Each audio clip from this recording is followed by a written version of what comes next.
लाल किला यह केवल लाल पत्थर से बनी एक ऐतिहासिक इमारत नहीं है, यह भारत की संप्रभुता और राष्ट्रीय गौरव का प्रतीक है। जब किसी राष्ट्र की आत्मा पर हमला होता है तो पूरा देश पूछता है क्यों और कौन। 10 नवंबर 2025 की शाम को राष्ट्रीय राजधानी दिल्ली को एक बार फिर दहला दिया गया और हमलावर का निशाना था वही ऐतिहासिक स्थल जिसकी दीवारों पर भारतीय स्वतंत्रता की गवाही अंकित है।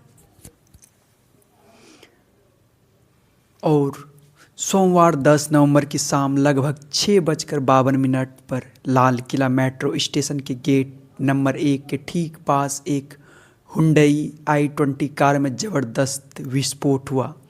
यह दिल्ली के सबसे भीड़ भाड़ वाले और संवेदनशील ऐतिहासिक तथा एवं बिजनेस क्षेत्रों में से एक है। धमाके की आवाज़ इतनी तीव्र थी कि आसपास की इमारतें हिल गई और कई वाहन आग की लपेटों में घिर गए। जांच एजेंसियों के अनुसार इस विभत्स कृत्य में 12 से 13 निर्दोष लोगों की जान चली गई और 20 से अधिक लोग गंभीर रूप से घायल हुए।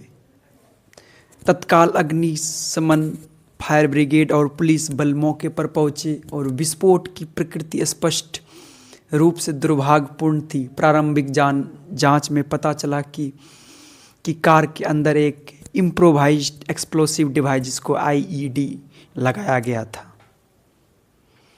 और भारत सरकार ने तत्काल इस घटना को एक आतंकी हमला टेरर इंसिडेंट घोषित किया। राष्ट्रीय जांच एजेंसी NIA ने मामलों को गंभीरता को देखते हुए एक समर्पित टीम का गठन किया जिसका नेतृत्व वरिष्ठ पुलिस अधीक्षक SP रैंक के अधिकारी कर रहे थे। केंद्रीय गृह रक्षा मंत्री और प्रधानमंत्री ने स्थिति की समीक्षा की और दोषियों को कड़ी सजा दिलाने का संकल्प लिया। इस घटना के बाद दिल्ली, मुंबई और हरियाणा और उत्तर प्रदेश समेत कई प्रमुख शहरों को हाई अलर्ट पर रखा गया, जिससे राष्ट्रीय सुरक्षा की चिंताएं बढ़ गई। इस हमले का प्रतीकात्मक महत्व बहुत गहरा था।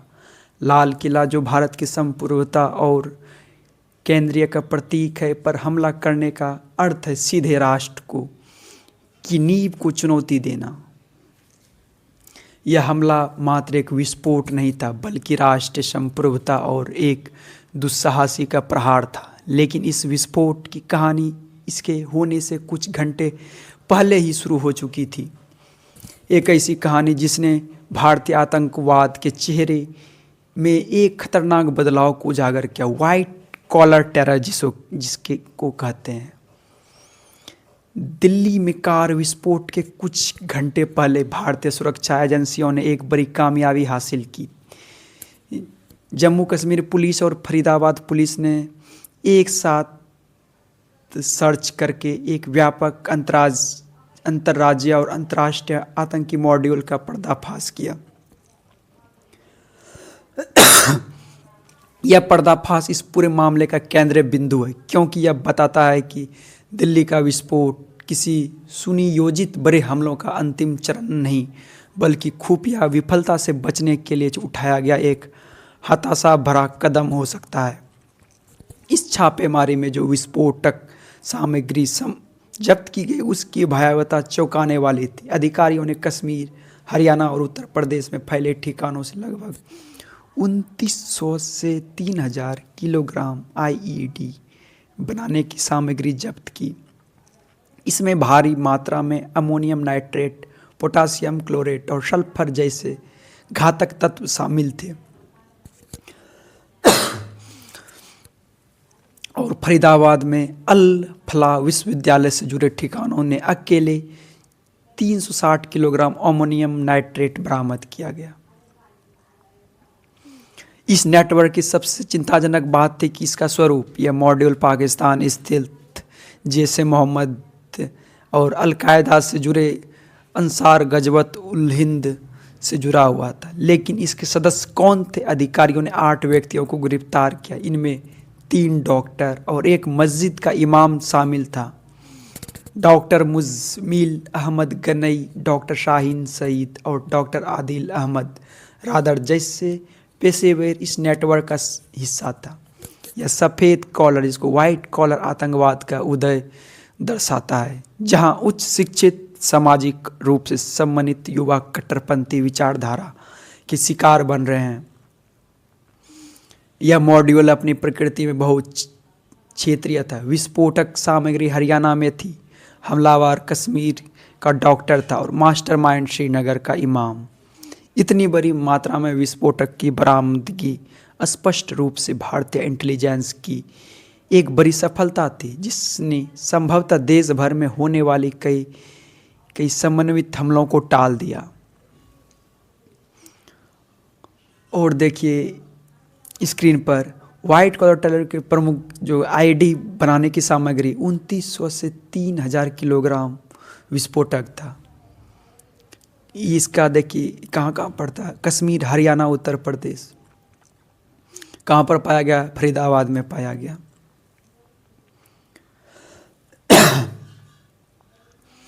और देखिए डॉक्टर उमर उन नबी आतंकी का चेहरा और डीएनए साक्ष्य की निर्णायक भूमिका।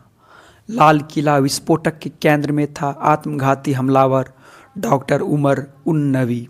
पुलवामा, जम्मू और कश्मीर का निवासी उमर एक मेडिकल प्रोफेशनल था जो अब एक आतंकी बन चुका था। विस्फोट के बाद कार का मलबा और उमर के शरीर के अवशेष घटनास्थल पर बिखरे पड़े थे। राष्ट्रीय जांच एजेंसी एनआईए ने वैज्ञानिक जांच के माध्यम से हमलावर की पहचान स्थापित करने पर ध्यान केंद्रित किया।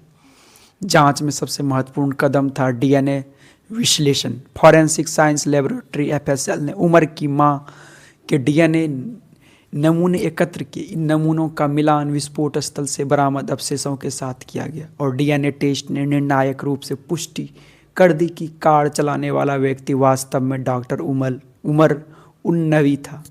यह डीएनए पुष्टि जांच में एक महत्वपूर्ण तकनीकी सफलता थी, जिसने षड्यंत्रकारियों की किसी भी झूठी कहानी की संभावनाओं को समाप्त कर दिया।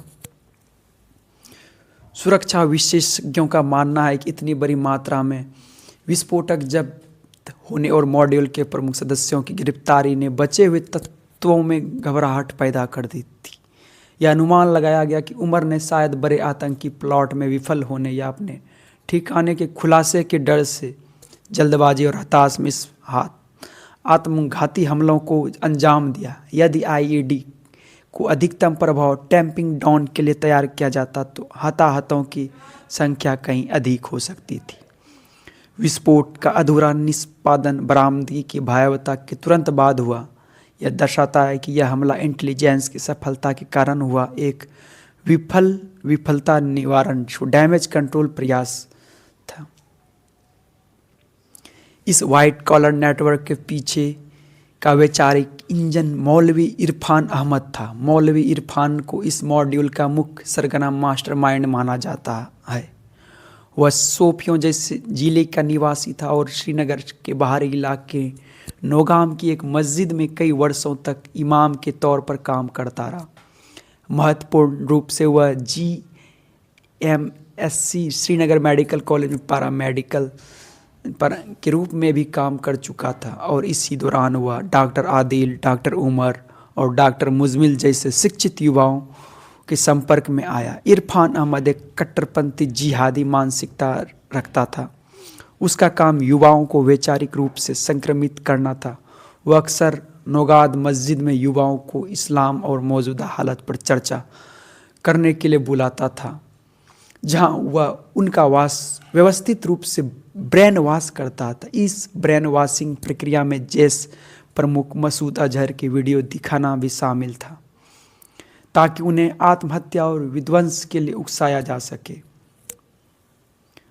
और मौलवी इरफान का नेटवर्क केवल घरेलू नहीं था, वह VOIP और इंटरनेट मीडिया के जरिए पाकिस्तान, अफगानिस्तान और अन्य देशों में जिहादी तत्वों में संपर्क में था। उसकी पत्नी को भी पुलिस ने पूछताछ के लिए हिरासत में लिया, क्योंकि जांच में पता चला कि उसकी पत्नी और आत्मघाती हमलावर डॉक्टर उमर के बीच कई बार बातचीत हुई थी, जिससे उसकी संभावित भूमिका पर संदेह गहरा गया और इस इतिहास दोहराया गया। 2000 का लश्कर हमला भी से जुड़ा हुआ देख सकते हैं। लाल किले को निशाना बनाए जाने की यह घटना दुर्भाग्य से पहली नहीं थी। 2025 के हमले ने 22 दिसंबर 2000 को हुए लश्कर तैयबा के हमले की भयानक यादों को ताज़ा कर दिया। उस हमले में आतंकवादियों ने किले के अंदर घुसकर सेना के 2 जवानों सहित 3 लोगों की हत्या कर दी थी। 2000 के हमलों का मुख्य साजिशकर्ता पाकिस्तानी नागरिक मोहम्मद आरिफ उर्फ अशफाक था। उस समय तो पाकिस्तानी नागरिक था, इस बार तो हमारे घर के ही लोग कर रहे हैं। दिल्ली पुलिस की विशेष सेल ने गहन जांच के बाद आरिफ को गिरफ्तार किया था। इस मामले में कानूनी प्रक्रिया दशकों तक चली, लेकिन भारतीय न्यायिक प्रणाली ने अपनी दृढ़ता प्रदर्शित की। आरिफ को अक्टूबर 2005 में निचली अदालत ट्रायल कोर्ट द्वारा दोषी ठहराया गया और डेथ सेंटेंस दिया गया। दिल्ली हाई कोर्ट ने सितंबर में इस सज़ा को बरकरार रखा। सुप्रीम कोर्ट ने भी अगस्त 2011 में आरिफ की अपील को खारिज करते हुए सज़ा को बरकरार रखा। ऐसे लोगों को तो फांसी पे सज़ा देनी चाहिए। आपको क्या लगता है? इन लोगों को डेथ सेंटेंस से कुछ नहीं होने वाला है, इन लोगों को डायरेक्ट फांसी की सज़ा चाहिए। और 2000 के लाल किले हमले के मामले में उच्चतम न्यायालय द्वारा दिए गए फैसले ने भारतीय कानूनी इतिहास में एक महत्वपूर्ण न्यायिक मिसाल स्थापित की। और मोहम्मद आरिफ ने अपनी दया मर्सी पेटिशन राष्ट्रपति द्रौपदी मुर्मू की समक्ष दायर की, जिसे पिछले साल 2024 में ही खारिज कर दिया गया।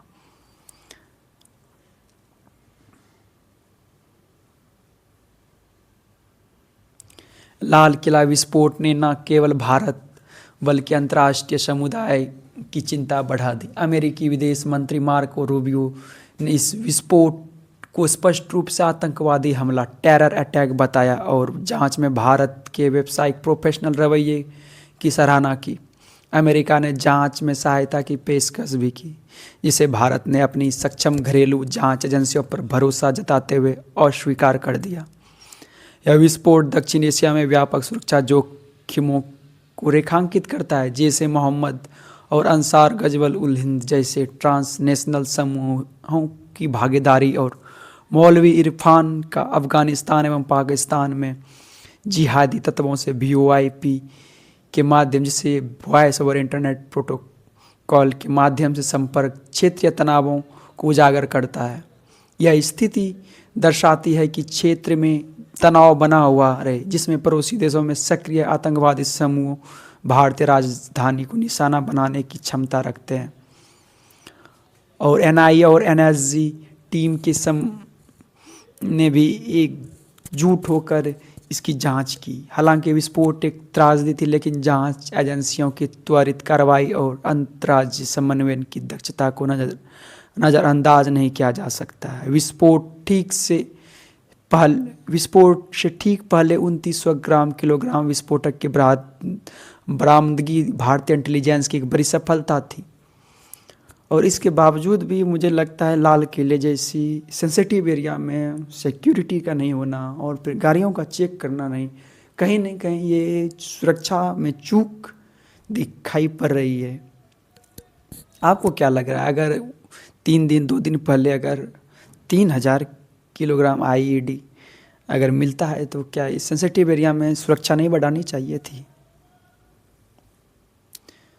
2025 के लाल किला हमले ने एक नई और अधिक जटिल राष्ट्रीय सुरक्षा चुनौती सामने रखी है, वाइट कॉलर आतंकवाद। यह हमला अब केवल सीमा पार से आने वाले हमलावरों तक सीमित नहीं है, बल्कि यह वैचारिक घुसपैठ, आइडियोलॉजिकल सबवर्जन के एक सूक्ष्म इकोसिस्टम को दर्शाता है, जहाँ पढ़े लिखे पेशेवर, युवा, डॉक्टर और शिक्षक कट्टरपंथी मौलवियों द्वारा ब्रेन वॉश होकर राष्ट्र के खिलाफ हथियार उठा रहे हैं। यह बताता है कि आतंकवाद की जड़ें सामाजिक आर्थिक अभाव के बजाय विश्व युद्ध रूप से वैचारिक कट्टरता पर केंद्रित हो गई है, जिसका मुकाबला केवल सैन्य या पुलिस कार्रवाई से नहीं किया जा सकता है।